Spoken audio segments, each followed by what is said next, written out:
Ladies and gentlemen, distinguished guests, I'm sure there will be people tonight in the room and many in other countries who can give testimony to the extraordinary vision and business achievements of Sheikh Saleh. But I'd like to say a little bit about the man himself, who I knew personally. When I started working for him in 1981, little did I know I would be with him some 39 years later. From the moment I met him, it was clear he was unlike anyone I had worked for. He had a presence, an aura about him. It was very difficult to pinpoint exactly what it was, but when he walked into a room, everyone fell silent. At our first meeting, we had a very frank conversation about principles and what motivated us. I said trust and honesty were very important to me.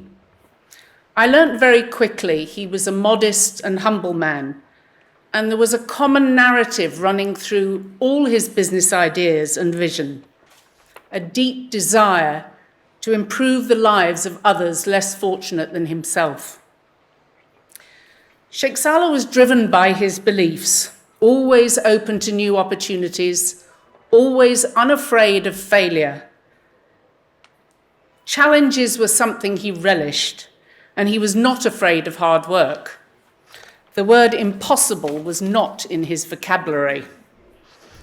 His love of family, his care, compassion, and generosity, along with a great sense of humor, were evident in all he did.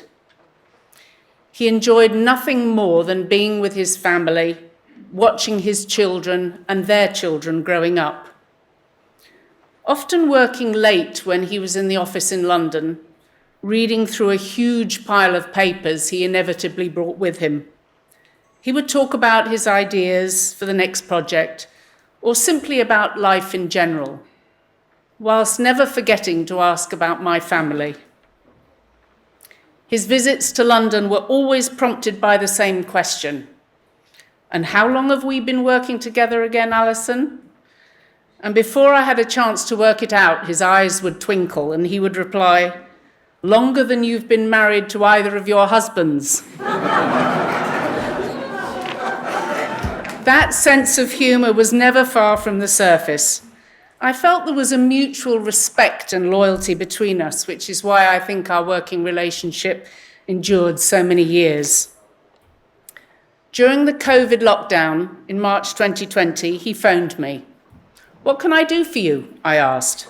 Oh, nothing, he replied, which was very unusual. I just wanted to check that you and your family were all well during this difficult time. So typical of his care for others.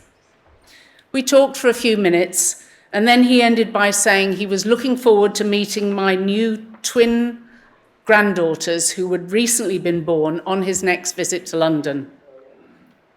I didn't know at the time, but I understand he made many such calls to old colleagues and friends. It was the last time we spoke. When I took that call, I remember exactly where I was and exactly every word of the conversation. And it's strange how this happens in important events in your life. And that was one of them.